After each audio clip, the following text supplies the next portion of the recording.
Monsieur Badinter, qui a fait la préface finalement du livre. Donc à partir de là, la recherche, il y a déjà eu un choix que j'ai fait qui était un peu la question quel type de témoin je veux, parce que j'aurais très bien pu choisir de prendre des gens de mon entourage. Et effectivement, le premier truc, ça a été, j'ai pensé à Bidule, à machin, en disant là, ces deux filles, elles ont une histoire d'homoparentalité trop géniale, ça va être super, etc. Et rapidement, je me suis rendu compte que si je partais dans cette direction, j'allais finalement faire un livre à mon image, avec des gens de mon entourage proche, donc parisiens, plutôt milieu intellectuel universitaire, etc. Et donc le choix a été de me déposséder finalement du choix des témoins et donc de travailler complètement en faisant confiance au centre gay lesbien de la région centre, donc de Tours, avec lequel j'ai beaucoup discuté pour sortir des thématiques, parce que je dis c'est la seule façon à peu près d'arriver à ne pas trahir le sujet et à essayer vaguement de pouvoir faire une sorte d'état des lieux des questions LGBT aujourd'hui. Et donc on a sorti comme ça quelques thématiques qui nous paraissaient incontournables, et à partir de là, ils ont cherché les témoins. Et donc la règle du jeu qui racontait en prologue était qu'ils me dépotaient à Tours, qui est une ville que je ne connaissais pas, quelque part en me disant « tu vas rencontrer bidule ou machin, voilà, c'est parti ». Et des fois, je ne savais même pas de quoi on avait parlé d'ailleurs. Donc c'était cet intérêt d'être une sorte de témoin vierge, mais avec ce que je suis forcément. Donc il y avait cette notion, le fait que je sois homo, je pense, influait forcément sur les réponses, puisque ça aurait été quelqu'un qui n'aurait pas du tout connu les thématiques et il serait arrivé comme ça sans rien connaître. Je pense que le bouquin aurait été extrêmement différent. Donc voilà le départ. Donc du coup, c'était un travail, justement, le fait de faire des entretiens, c'est un travail quasiment sociologique. Oui, tout à fait. Ouais. Est-ce que vous aviez des principes, des méthodes que vous appliquiez pour ou c'était voilà... Pas réellement, en fait. J'ai fait. En fait, ça a été essentiellement des méthodes de psychothérapie, étrangement, puisque j'arrivais déjà, j'avais aucune méthode. Au premier entretien, j'ai eu la chance de commencer par quelqu'un qui avait une 60aine d'années, donc qui avait bien digéré son histoire, et donc qui a été capable de la ressortir avec beaucoup de facilité et une grande qualité en fait de cohérence. Et après, je suis parfois tombé sur des témoins plus réticents ou moins construits. Et là, il a vraiment fallu que j'aille chercher.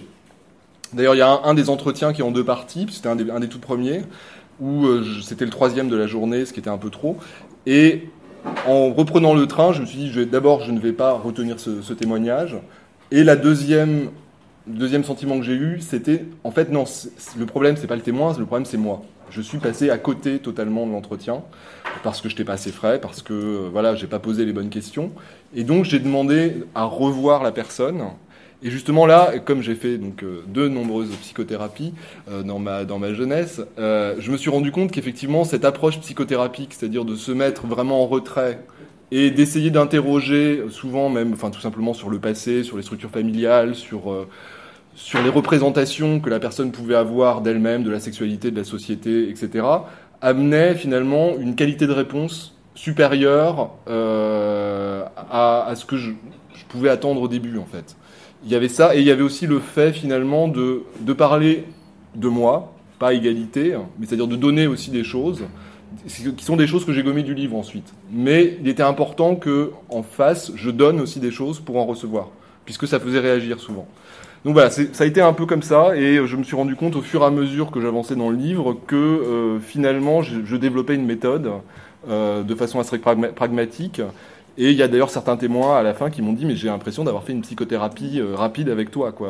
Je sais pas pourquoi je t'ai raconté ça, il y a des choses que je t'ai dites que je ne pensais ne jamais dire, et vraiment des choses qui sont sorties. » D'accord.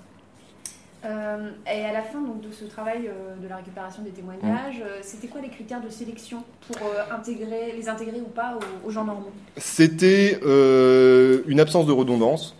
Il y a eu quelques témoignages que j'ai retirés parce qu'ils étaient moins emblématiques dans leur richesse, dans la qualité de leur questionnement, et qui recoupaient par contre sur de nombreux points d'autres entretiens qui étaient déjà là. Il y avait tout simplement, oui, le feeling que j'avais eu avec la personne, et le fait souvent aussi qu'elle m'ait déstabilisé et qu'elle m'ait fait découvrir des choses que je ne connaissais pas, en fait. ce qui me paraissait très intéressant, c'est de dire, je suis arrivé en me disant, bon, je connais quand même bien le sujet pour le vivre depuis quelques années, et puis avoir plein d'amis qui évoluent voilà, dans ces thématiques-là. Et finalement, j'ai été très souvent déstabilisé par des parcours qui finalement étaient extrêmement différents des miens. Et des questionnements vraiment où je tombais des nues en me disant mais comment tu peux penser comment tu peux penser ça, ou comment est-ce que tu peux croire ça, ou comment tu peux vivre ça tout bêtement. Ouais, ça fait penser notamment à un des témoignages du livre, enfin celui de Farid. Oui, voilà, tout à fait. Qui est, du coup, un homosexuel. Complètement. Voilà, conservateur. Et conservateur, voilà, c'est ça. Musulman conservateur, fan de Christine Boutin. Voilà. Et donc ça faisait partie des demandes très spécifiques que j'avais fait au centre Gay Lesbien en disant je veux rencontrer un religieux conservateur, que ce soit catholique, musulman, la religion n'était pas spécifiée, homosexuel, puisque je connaissais des gens ayant cette structure de pensée, paradoxale pour le moins, et il me paraissait intéressant d'aller les interroger. Et ça a été assez... Oui, donc c'est lui. Ça a été probablement l'échange le plus remuant qu'on ait eu, puisqu'on a été... ça a été vraiment assez remuant comme échange. Puisqu'effectivement, j'ai passé mon temps à essayer de le pousser dans ses contradictions, pour essayer de comprendre tout bêtement comment est-ce qu'il arrivait à concilier ces deux inconciliables, à dire à la fois la gay pride c'est dégoûtant, la sexualité homosexuelle c'est dégoûtant, tout en étant dans une sexualité homosexuelle.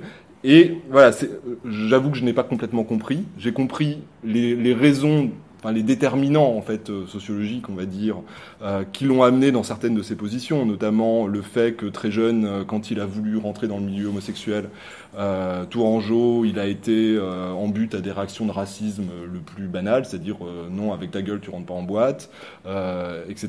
Donc qui l'ont repoussé finalement ailleurs, donc plus dans une sexualité cachée, souvent avec des hommes mariés plus âgés que lui, etc. Donc voilà, il y a des choses se sont déplacées.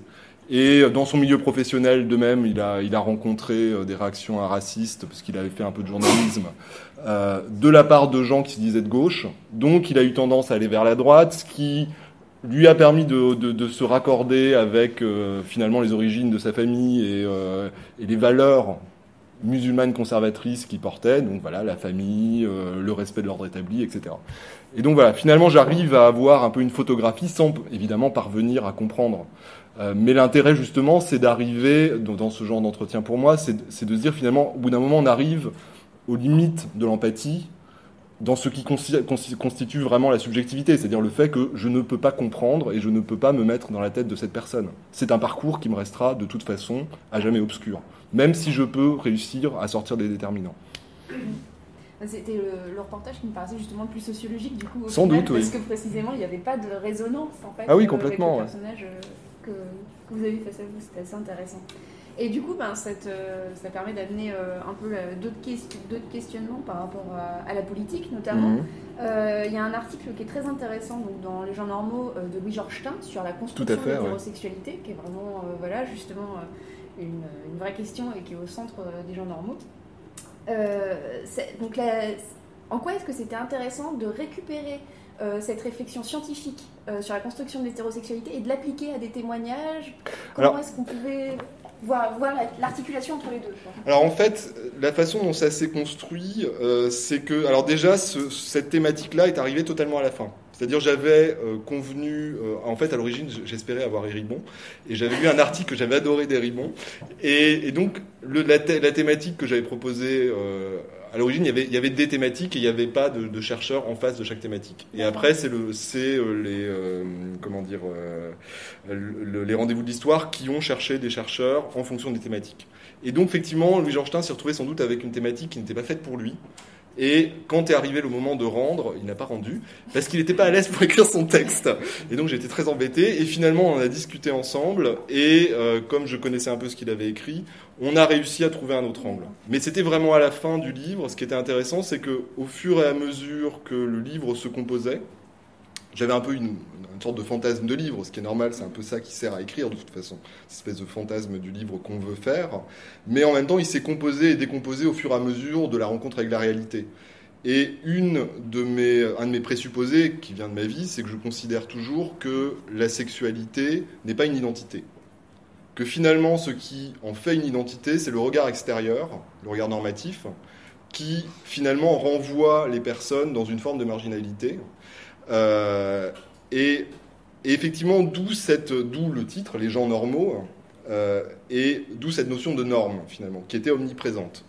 Et il m'a semblé intéressant, à un moment donné du livre, justement en parlant avec Louis-Georges Detain, de renverser le questionnement et de dire, mais alors finalement, cette norme extérieure, est-ce qu'elle est si normale que ça ? Est-ce que c'est si normal d'être hétérosexuel, puisqu'on nous renvoie, nous, sans cesse, à notre anormalité ? Et justement, c'est un des sujets d'études de Louis-Georges Detain, ça tombait bien. Et puisqu'effectivement, il a écrit des livres sur la constitution de l'hétérosexualité, non pas de la sexualité hétérosexuelle, mais de l'idéal hétérosexuel. C'est-à-dire le fait que dans notre société, on est une société qui glorifie l'amour hétérosexuel comme aucune civilisation avant, puisqu'avant on sculptait des images de Dieu, il y avait plein de représentations de garçons nus.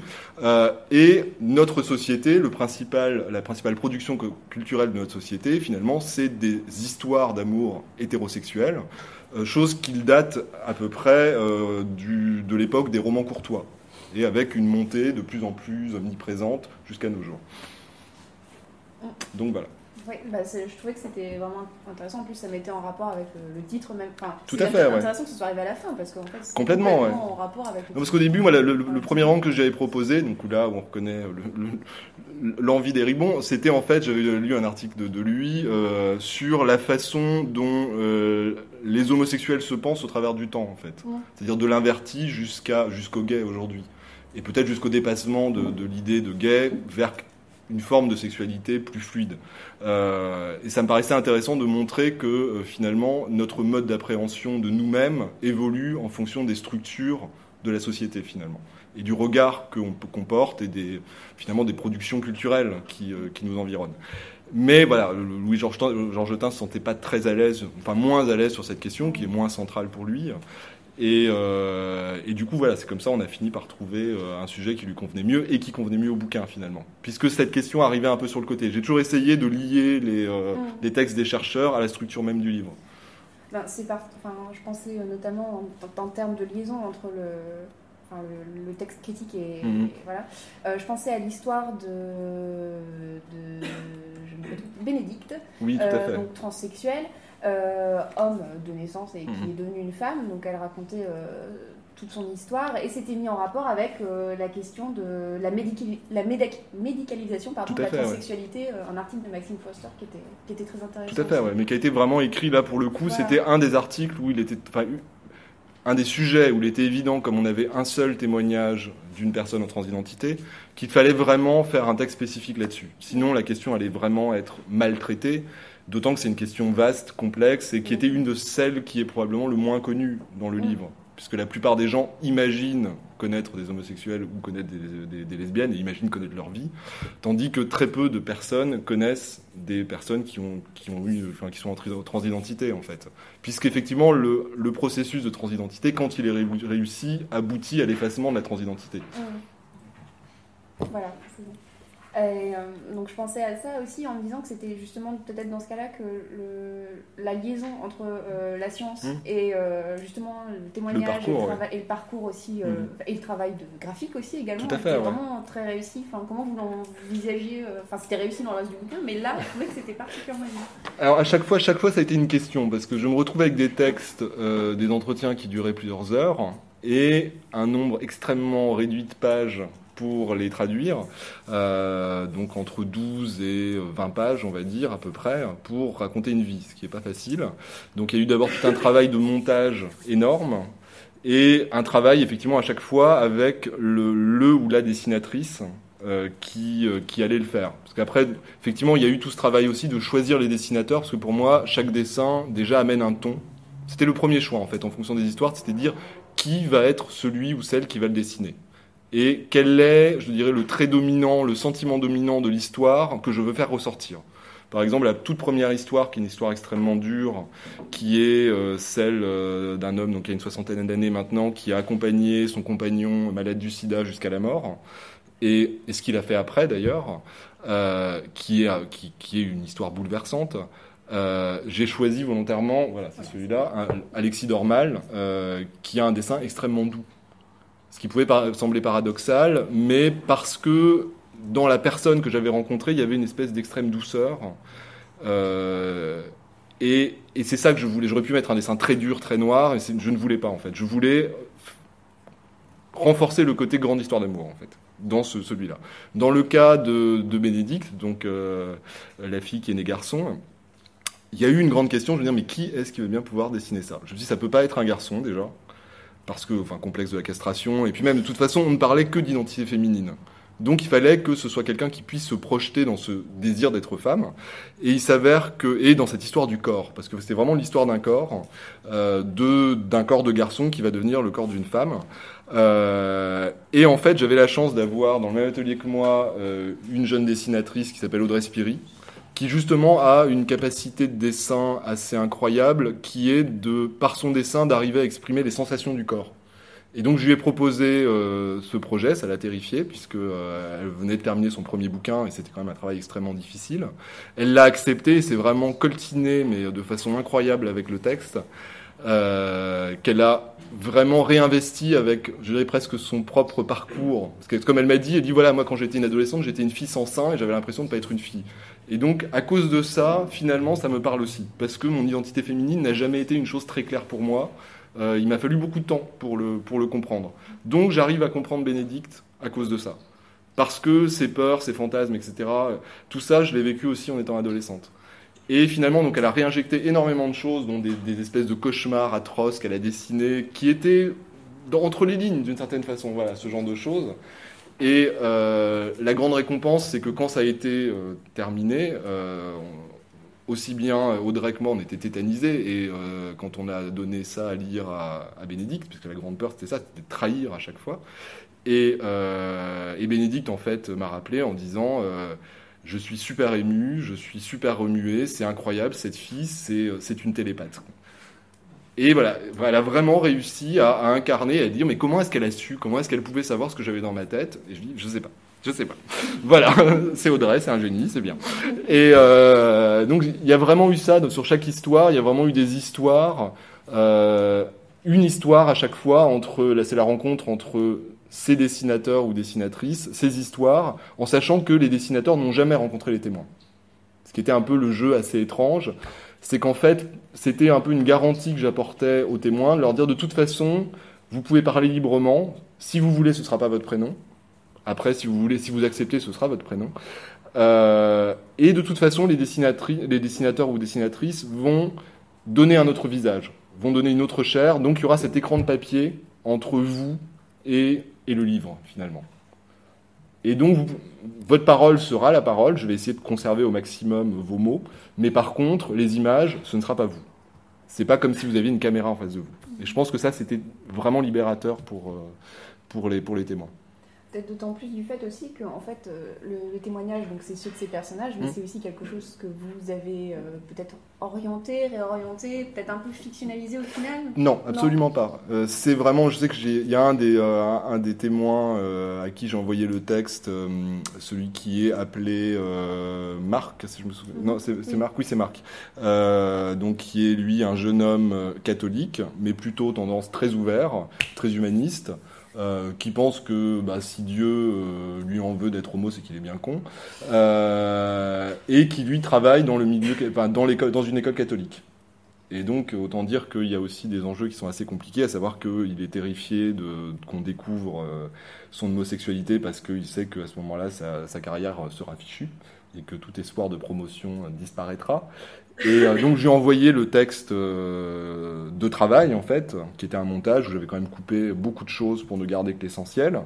Et il m'a renvoyé un mail en disant mais t'as tout mis? Et je dis non, alors là c'est un énorme compliment parce que j'ai environ viré 90% des choses. J'ai gardé juste tout ce que je pouvais mettre, mais pas plus. Et il me dit je m'en suis pas rendu compte. Donc ça vraiment c'était, je sais pas si j'ai réussi avec lui, j'ai réussi, je sais pas si j'ai réussi à tous les coups, mais la plupart des témoins avec qui je suis resté en contact m'ont dit qu'ils retrouvaient l'échange qu'on avait pu avoir. D'accord. Parce que c'est vrai que les gens normaux vous mettent pas mal en scène aussi, Oui. Prenant position également. Tout à fait. Alors ça a été la grande question, c'était la question de ma place à l'intérieur du récit. Parce qu'en fait, j'ai toujours tendance à dire qu'on travaille dans un contexte, et, et le genre du livre est un contexte, et dans beaucoup des livres d'entretien que j'avais lus, ce qui me dérangeait, en fait, c'était une fausse prétention à l'objectivité. C'est-à-dire, on se retrouvait avec des entretiens mis en scène, comme si c'était la personne qui racontait elle-même sa propre histoire. Alors qu'il y avait forcément un scénariste qui avait fait ça. Et le scénariste se gommait lui-même.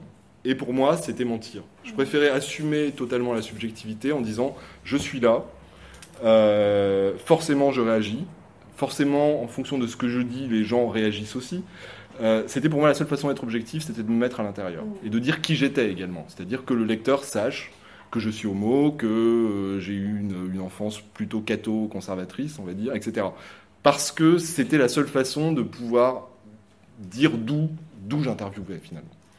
Ouais, et de plus, ça constituait le fil rouge, du coup, cette espèce de petit jeu, j'arrive quelque part, voilà, c'était mon aventure en fait, que je racontais, puisque c'est toujours quelle histoire je suis en train de raconter, c'était cette expérience-là, d'être propulsé en espèce d'apprenti reporter sociologue chez des gens que je ne connais pas et d'essayer de mener des interviews avec une technique défaillante.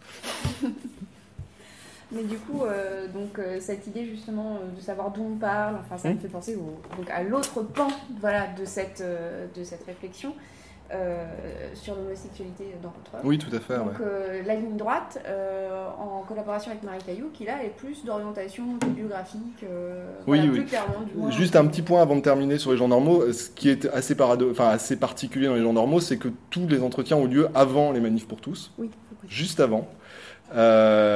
Et donc forcément ça, mais je dirais que c'est plutôt bien parce que on était en dehors de cette espèce de parole hystérique qu'on a pu connaître après, et qu'on a simplement rajouté un entretien, ce qui a modifié la structure, celui justement avec le jeune homme travaillant dans l'éducation catholique, où je lui ai demandé est-ce que tu as des choses nouvelles à me dire, et il m'a dit oui j'ai beaucoup de trucs à raconter, et donc il m'a raconté, et c'est devenu l'épilogue en fait du livre, que suite aux manifs pour tous, il avait perdu la foi et qu'il était sorti. Finalement, il a plus ou moins conservé la foi, mais surtout qu'il était sorti définitivement de l'Église catholique. Voilà. Et c'était donc du coup la fin logique du livre. C'était dire voilà, ce que vous avez fait aussi a des conséquences. Et donc effectivement, quand j'ai été certaines fois en conférence et qu'il y avait des gens de la manif pour tous qui essayaient de venir nous perturber, je me suis toujours fait un plaisir de raconter cette histoire. Ça les calmait pas mal. D'autant plus qu'au début, c'était quelqu'un qui avait vraiment, qui arrivait tout à fait à concilier sa foi. Totalement. Et l'Église, et en disant les gens ne sont pas si cons dans l'Église. Voilà. Effectivement, peut-être que le pape est con, mais l'Église, ça n'est pas ça. Et finalement, suite aux manifs pour tous, il a dit non, mais là maintenant c'est terminé, quoi. D'accord. Je ne veux rien avoir à faire avec ces gens-là. Oui, c'est vrai que c'était un portail, un témoignage vraiment intéressant pour ça. Parce que, en plus, en contrepartie de celui de Farid, qui par contre là est complètement totalement, dans la contradiction. Donc la ligne droite, récit d'un adolescent qui découvre son homosexualité. Voilà, c'est plus romancé, même si on trouve les mêmes enjeux parfois. Oui, c'est un autre point de vue, dans le sens, effectivement, c'est une fiction. Et c'est toujours la question de où est-ce qu'on se place dans un livre, en fait. Et je dirais, dans ce livre-là, effectivement, qui est une fiction, c'est une fiction à forte teneur autobiographique, puisque ça se passe en Bretagne. C'est l'histoire, le parcours d'un jeune homme d'une famille assez coincée, catholique, qui est à l'école à Brest, en face d'une école. De son école, il voit un pont qui s'appelle le pont des suicides, qui existe à Brest, qui s'appelle le pont Schumann, que tout le monde connaît d'ailleurs, comme le pont des suicides dans la région. Et il va découvrir son homosexualité, et voilà. Et c'était vraiment l'histoire est née un jour où j'allais chez mes parents. C'est moi, il veut pas rester. J'allais chez mes parents et je traverse ce fameux pont duquel certaines personnes que je connaissais avaient pu sauter, et ils étaient en train bien des années plus tard d'installer des barrières anti-suicide. Et qui lui faisait ressembler à un pont de l'Allemagne de l'Est dans la plus joyeuse période. Et tout d'un coup, il y a eu effectivement une espèce de flashback très violent qui s'est passé sur un garçon justement que j'avais connu et qui avait sauté de ce pont et qui était un pauvre gars mal habillé, pas sexy, etc. 15 ans comme j'avais. Et je me souviens justement que quand j'avais appris sa mort, quand j'avais 15 ans, je m'étais dit c'est vraiment con, on avait tellement de choses à se dire du coup. et de en réalisant le désespoir de ce garçon-là par rapport au désespoir qui était le mien. Et voilà, et du coup, ça a été vraiment l'élément déclencheur de toute l'histoire. Je dirais, je ne suis pas le garçon, il y a une part fictionnelle, puisque je pense que j'étais beaucoup moins courageux que lui d'ailleurs, et qu'il est finalement beaucoup plus droit, beaucoup plus fort que je pouvais l'être à son âge, parce que j'étais juste terrifié, moi, qu'on découvre, et je n'osais absolument à peine regarder un garçon de peur qu'on découvre l'horrible chose qui était cachée en moi. Donc il a fallu que j'attende un peu plus tard pour commencer à découvrir un peu la vie. Mais voilà, j'avais vraiment envie de raconter ça. C'était aussi avant les manifs pour tous, et effectivement, quand ce bouquin-là est sorti quasiment en même temps que les gens normaux, en regardant les manifs pour tous et en me disant qu'il y avait probablement un certain nombre de jeunes gens homosexuels emmenés quasiment de force par leurs parents à l'intérieur, je me suis dit finalement c'est d'une grande actualité, alors que c'est un bouquin qui pour moi était daté d'il y a 10, 20, 25 ans. Quoi. Mais du coup c'est intéressant justement de voir que... À partir donc on parlait d'une enquête sociologique, des articles scientifiques, quelque chose de plus autobiographique qui relève de l'intime. Finalement, en fait, on fait de la vulgarisation. On apprend on donne la parole aussi, et du militantisme en fait. Aussi. Oui, pour moi, dans tout ce que j'ai pu écrire, parce qu'après il y a d'autres fictions comme Miss Patouche ou en fait, on écrit toujours de là où on est, de toute façon, et ce qu'on écrit, c'est ce qu'on est, de toute façon. On ne peut pas se cacher, de toute façon, ça finit toujours par sortir. Donc, j'ai commencé en bande dessinée il y a une quinzaine d'années, dans un milieu qui, à l'époque, n'était pour le moins pas très homosensible, pour ne pas dire, il y avait que des mecs hétéros qui dessinaient pour beaucoup des filles avec des gros seins. Les filles étaient absentes, il n'y avait pas de lectrice de bande dessinée. C'était un milieu, j'avais donc notamment, je connaissais un peu Fabrice No, et un jour Fabrice est venu me voir en me demandant « Et toi, t'en connais combien ?» Moi j'ai dit « je crois que je connais à peu près 5 homos dans le monde de la bande dessinée. » Il fait « Ah, moi j'en connais un de plus que toi, j'en connais 6. » En sachant qu'on connaissait des centaines d'auteurs, tous les deux. Voilà. Et donc lui, il avait une grande théorie comme quoi, donc il y avait forcément une cinquantaine, voire une centaine d'homos cachés, etc. Et moi j'avais dit, oui mais attends, mais dans ce cas-là, si on prend ta théorie, ça veut dire que là, dans la salle, il y a au moins 200 mecs qui en fait sont des filles. Parce que il y a 5 filles dans la salle là. Et en fait, voilà, c'était un milieu qui n'attirait ni les femmes à l'époque, ni les homos en général, tout simplement parce qu'il y avait aussi une sorte de sélection par l'éditorial, on va dire. Et donc, Fabrice, lui, était dans de l'indé. Moi, c'est vrai que j'ai commencé assez vite en étant publié dans des grandes maisons d'édition mainstream, doucement à essayer de faire des trucs un peu différents. C'est-à-dire à faire des héroïnes filles, mais qui jouaient sur leur genre, qui se déguisaient en garçons. Voilà, Miss Patouche, qui est une histoire qui se passe, qui est une jeune fille vierge, maîtresse fouetteuse, dans un bordel dans les années 30, avec des amours lesbiens, des amours sadomasochistes, un travesti black, voilà, Miss Jo, qui est la fille la plus sexy du bordel. Et c'est devenu, ce qui a été étonnant, c'est quand on a présenté ce projet-là, la plupart des éditeurs nous ont claqué le truc à la porte à la figure en nous disant mais il n'y a personne pour lire ça. De toute façon, il n'y a pas de filles qui lisent de la bande dessinée. Donc, avec le dessin, déjà au moins vous pourriez lui mettre des gros seins. Donc en sachant que c'est un couple, donc la dessinatrice qui a dessiné Miss Patouche, c'est une fille en plus. Donc on a vraiment écrit ça à 6 mains, on va dire. Et il y a un éditeur, donc qui était Dargaud, Poisson Pilote, qui a accepté ce projet. Et à la surprise générale, ça a été un succès. Et surtout, à la surprise générale, ils se sont rendus compte qu'on avait 50% de lectrices. Et que dans les fils de dédicace, c'était des femmes, très souvent, qui venaient pour se faire dédicacer l'album. Et ils n'avaient jamais vu autant de filles sur les stands de bande dessinée. Et ça a été... Après, il y a eu beaucoup d'autres choses. Il y a eu Pénélope Bagieux, etc. Mais on a été vraiment dans cette première génération d'auteurs avec un lectorat féminin. Parce que je pense qu'on proposait autre chose, tout simplement. Et que du coup, les filles pouvaient se dire, tiens, pour une fois, c'est pas une nana qui a 2 neurones dans la tête, c'est pas un objet sexuel, c'est pas, voilà, il y a d'autres codes qui se mettent en jeu, et c'est donc plus amusant pour nous de le lire que de voir une potiche, voilà. Donc, il y a eu ça. Enfin, voilà. Donc, après, dans tout mon parcours, ça a toujours été la question aussi d'essayer d'être cohérent avec ce que j'étais, tout bêtement. De ne pas me cacher, évidemment, mais aussi de proposer des fictions un peu différentes. Parce que pour moi, il y a, je dirais, un combat de valeurs qui est en jeu à l'heure actuelle, et qu'on voit monter notamment les réflexions et tout ça poil et ce genre de choses. Donc, si on n'est pas capable de porter effectivement les choses et de proposer effectivement d'autres types de fiction, de dire on n'est pas obligé de faire toujours les mêmes types de fiction, de représenter toujours les femmes de la même façon, de représenter toujours les minorités sexuelles de la même façon, etc., etc., parce qu'après, il y a puis les minorités ethniques, etc. Tout ça est important, puisqu'effectivement, ça modèle aussi l'esprit des lecteurs. Voilà. Et moi, je sais que ma grande fierté, ça a été une fois dans un festival de bande dessinée où Marie dédicaçait à côté de moi. Et il y a un monsieur de la cinquantaine, visiblement gros collectionneur de bande dessinée, qui est venu et donc Marie lui pose la question en disant « Vous voulez quel personnage ?» Et il fait Miss Jo, donc le grand travesti black sosie de Joséphine Baker.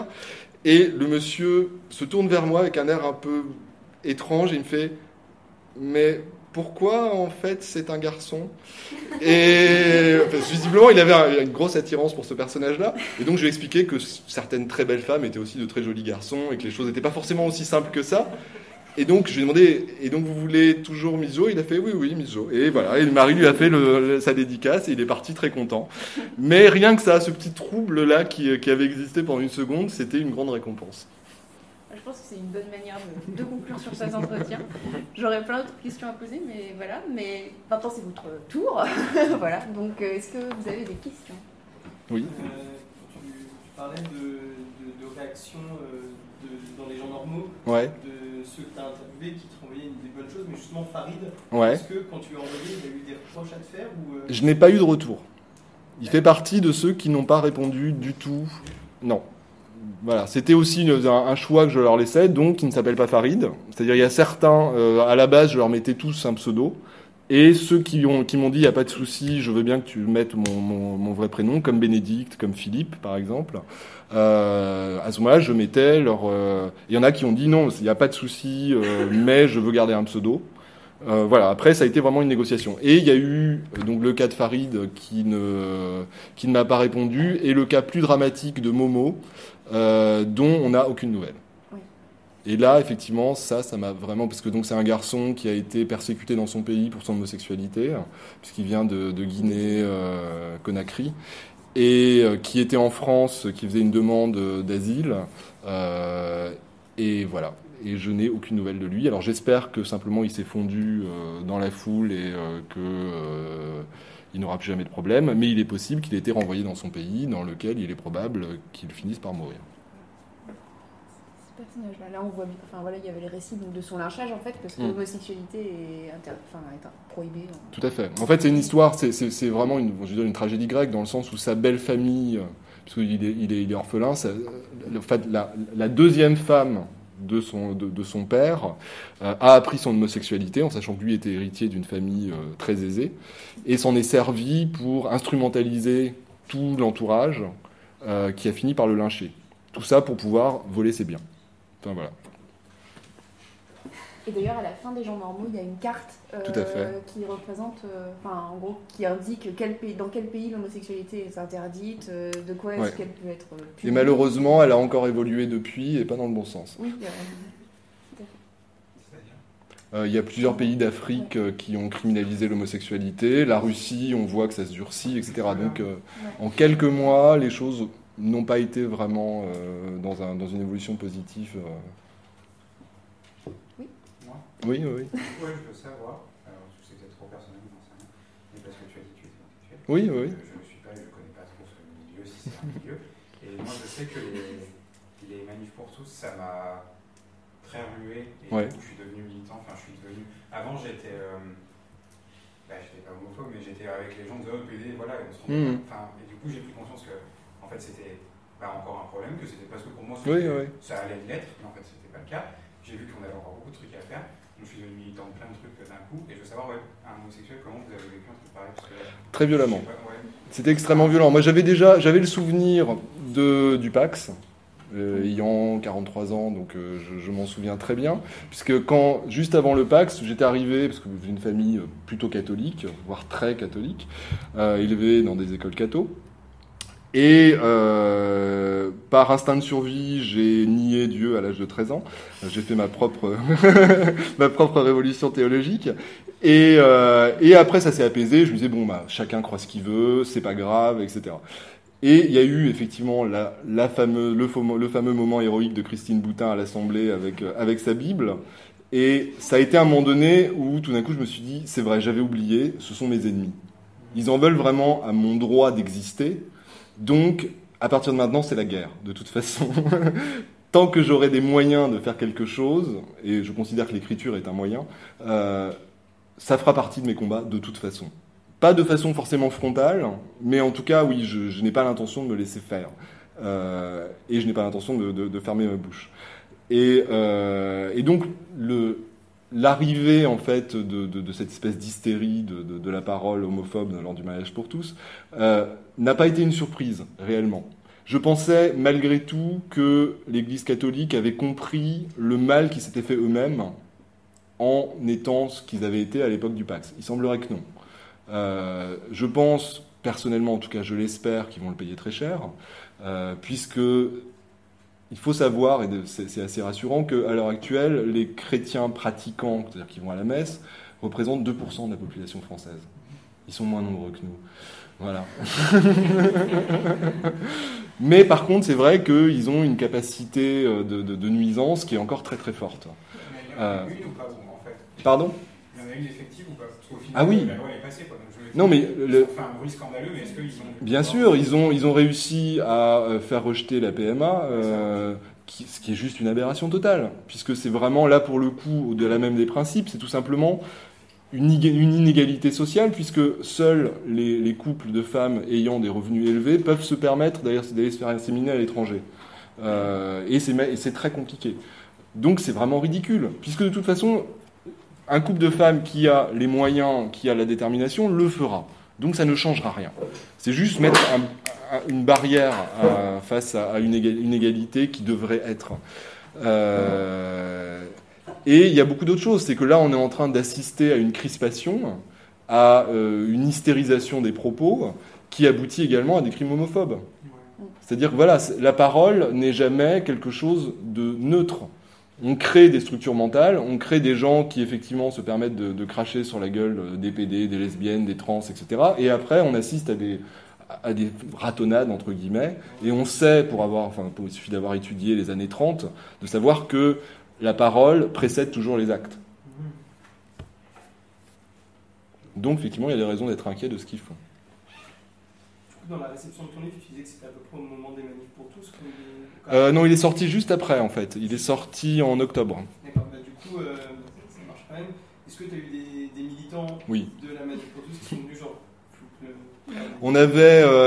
l'avant-première du livre a été au Rendez-vous de l'Histoire, hein, où j'ai fait une intervention publique avec Florence Tamagne.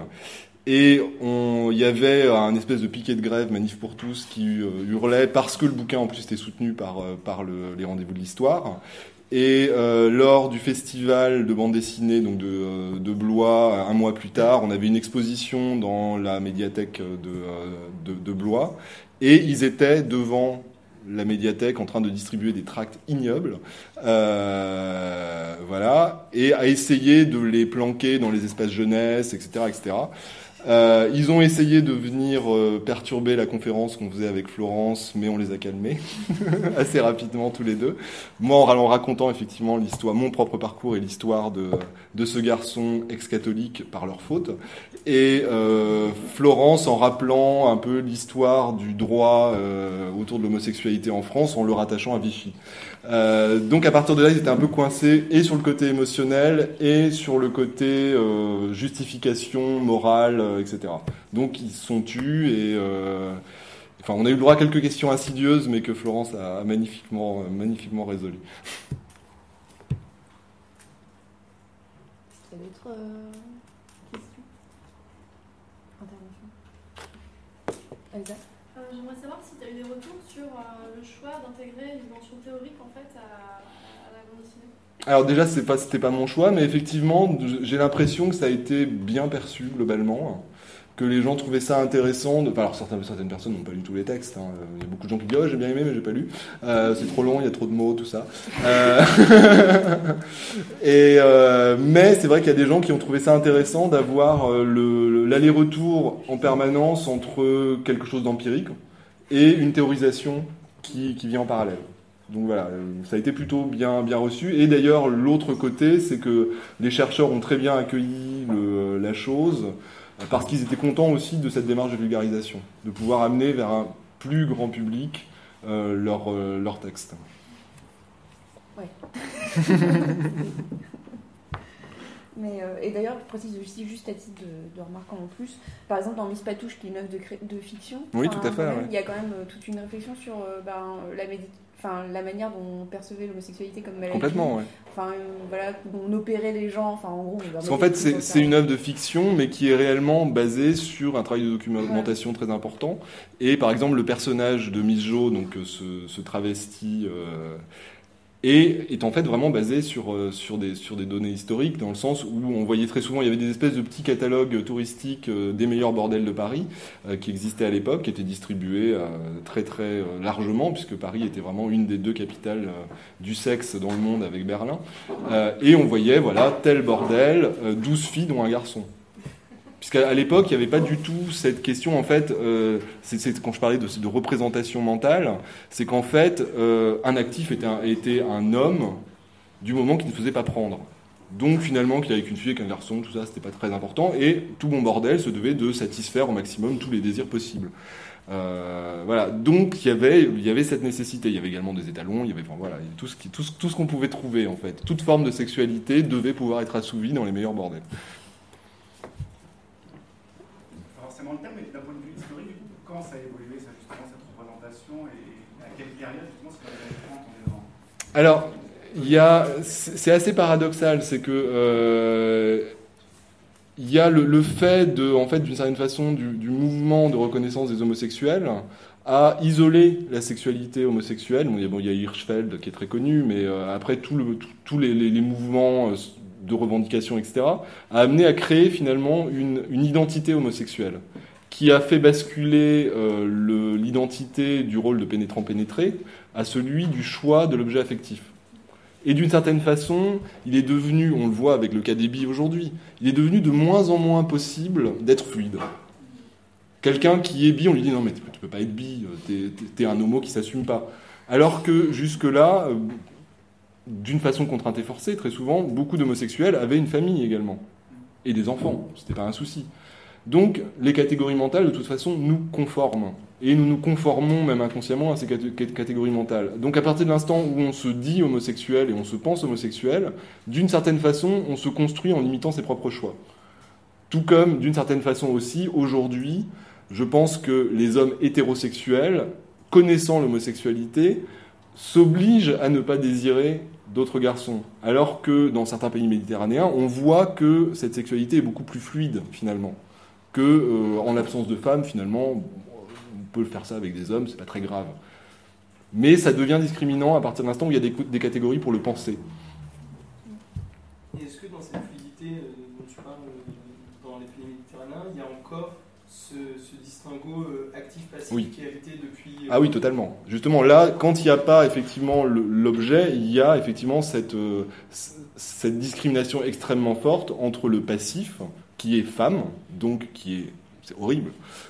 C'est quelqu'un de perverti, puisque c'est un homme qui devient femme. Donc il met en question cette espèce d'image dominante de l'homme, de ce que doit être un homme. Donc forcément, il est très mal vu.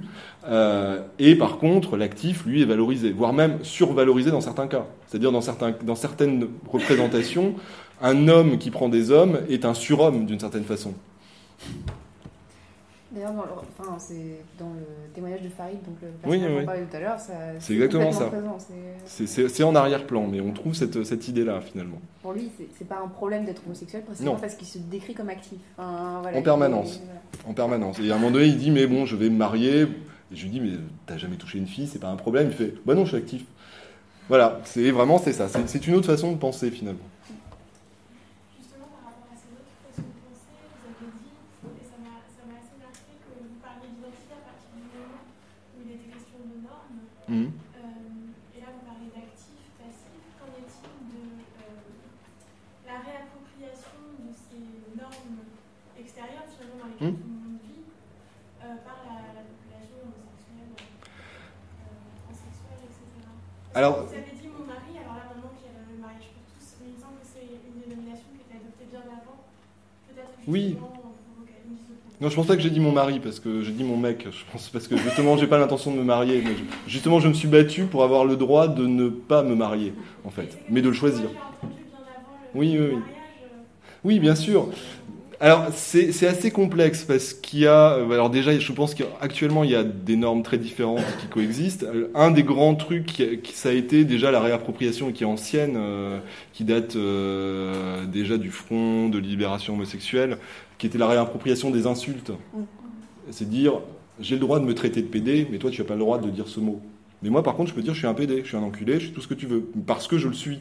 Et voilà, comme Niger, comme toutes ces choses-là, en fait. Et donc de retourner l'insulte et de se l'approprier, et finalement même de la porter avec fierté. Voilà, je pense que ça c'est la première chose. Après, je pense qu'actuellement la grande revendication, après je parle vraiment là, je suis pas sociologue, je parle vraiment simplement en mon nom propre, c'est finalement effectivement ce droit à l'indifférence et une grande tentation finalement de conformité, c'est-à-dire qui peut être assez étonnante. Quand on reprend l'histoire, justement, quand on parle du Front de libération homosexuelle, du phare, qui, justement, était très queer, c'est-à-dire réclamait le droit à la bizarrerie, le droit de dire « mais si on veut être trois, on est trois, si on veut vous choquer, on vous choquera ». Et maintenant, finalement, il faut finalement se mouler dans le moule hétérosexuel, fonder une famille, avoir des enfants, alors que déjà, pour ma génération, un peu post-punk, ça nous paraît un peu étonnant. Moi, c'est vrai que je me suis toujours dit, je n'ai pas envie d'avoir d'enfants, mais quelle idée. Je suis avec quelqu'un depuis très longtemps, mais je n'ai surtout pas envie de me marier. Et peut-être que demain, je plierai les bagages et j'en trouverai un autre. Ou pas, d'ailleurs, je sais pas. Voilà, j'ai jamais voulu... Alors après, bon, c'est peut-être aussi le milieu dans lequel j'évolue, qui est un milieu artistique, culturel, etc. Mais cette idée de se conformer à m'a toujours embêté. Et en fait, je vois que finalement, c'est une aspiration majoritaire en ce moment. Moi, c'est vrai que mon aspiration, c'est d'avoir le droit à choisir, c'est-à-dire vraiment le droit absolu. C'est-à-dire, ça m'embête que mes amis hétérosexuels aient le droit de ne pas se marier et pas moi. Oui, du coup, on va enchaîner s'il n'y a plus d'autres questions sur... l'entretien avec Morphine, et puis on reviendra ensuite pour refaire une table ronde avec tout le monde. Et d'abord, c'est Morphine. Et JC, avec JC. Table ronde avec Morphine, JC et Hubert. C'était pas.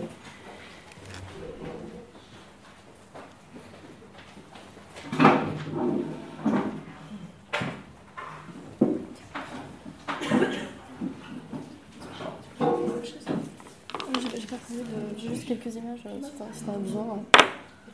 Alors attendez, je me... Ah, c'était entretien avec le